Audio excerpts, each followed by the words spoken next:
Hi, my name is Angela Boyle. I'm a senior at ASU, and today I'll be on the side of the environment debate, which favors development over protection of the environment. And I first want to start off with having the points of the pro side for environmental protection over development said, so that we have a clear understanding of what the whole debate is about. And so I'm first going to read an excerpt of the Environmental Protection Act of 1986, Section 2A, from India, that was developed by India, which states what environment is.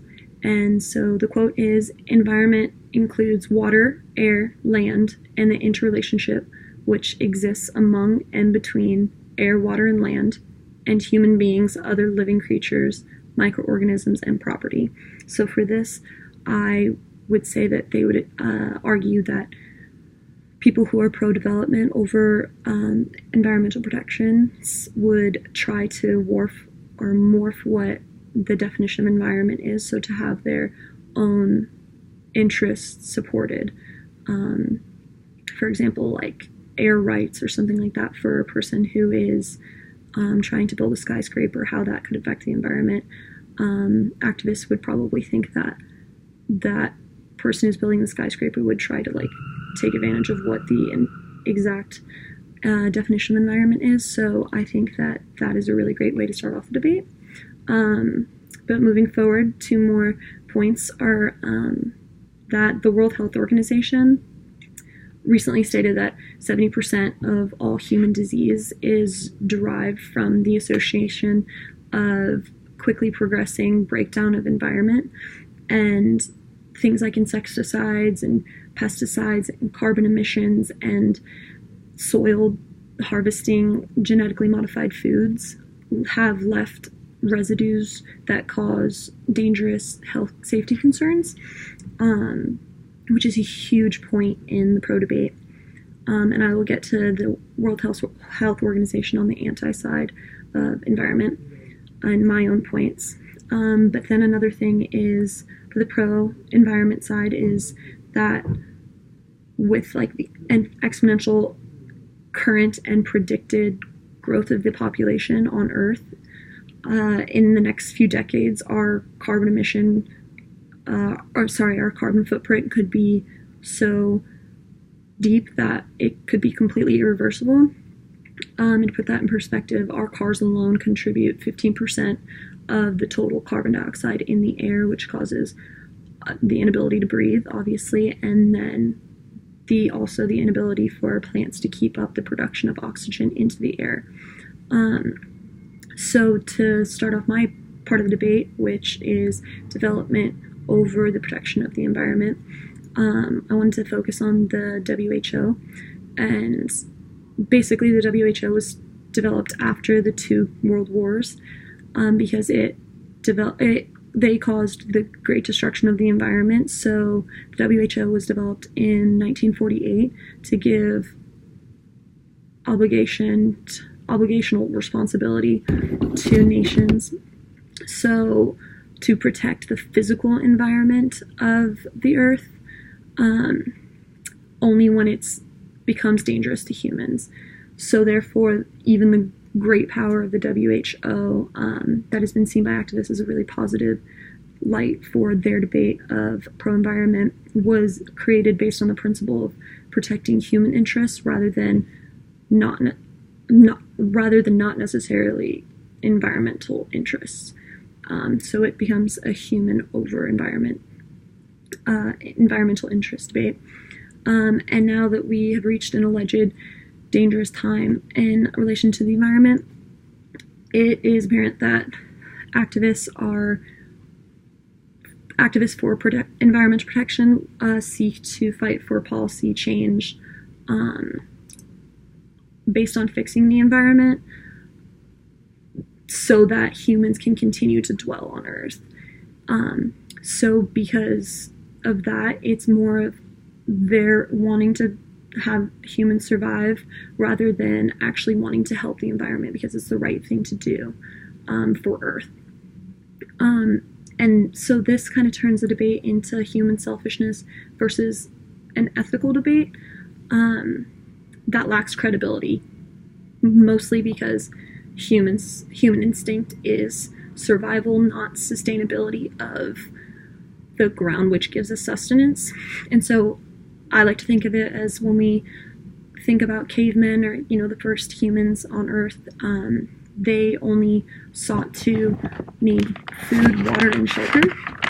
And modern day humans need food, water, and shelter as well.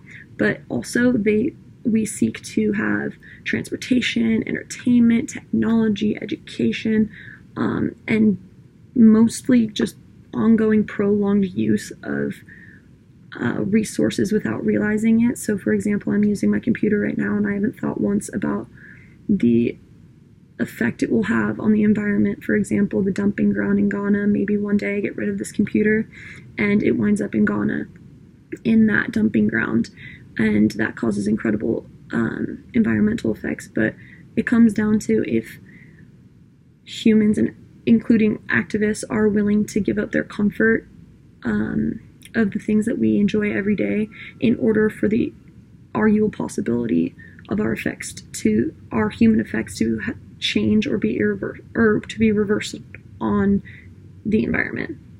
And then another point that I have is that, which plays off that, is that our effects have become so deep that development is needed to survive. So for example, as population rises, we need to have more food, enough food to sustain human hunger. So GMOs are a necessary part of the agricultural business so that we can grow enough food to feed people. And human pleasure and connection has evolved so much that an entire worldwide shift in how we operate and shift in opinion would be necessary to save us from the things that we've already done. But that is completely unlikely, and it can be argued that the only way for humans not to plague the earth would be if there was no more humans. And I think that activists for the pro-environment would have to realize that we are the plague on Earth, and if it wasn't for us, then there wouldn't be any problems on Earth. And so with development and technological advancements, we could have the opportunity in the future to leave Earth and inhabit a new planet, and just offer the Earth the time to restart, because ultimately Mother Nature will kill us if we don't take charge of what we're doing. It's done it before to many creatures who have been extinct and things like that. And the rate at which scientific discoveries are being made and tech is being advanced, there is a high chance and honestly endless possibilities for the survival of future generations. So you can think about AI or electric cars or solar powered cars or something like that, so that we don't have to use the resources that we have been using so freely. But my last point is that sustainable development is possible, but at this point it will take too long to draw positive effects or even be put into action. And what I mean by that is that by the time we figure out what to do to save the environment effectively, from a sustainable approach, millions will have been displaced or gone hungry, and land will be overtaken by water. And so sustainability isn't evolved enough to be effective, so industrial and technological development must be utilized anyway, so to help to have humans survive. I appreciate you guys listening to my side of the debate, and if you guys want to respond to this video, please don't hesitate to, and thank you so much. Bye!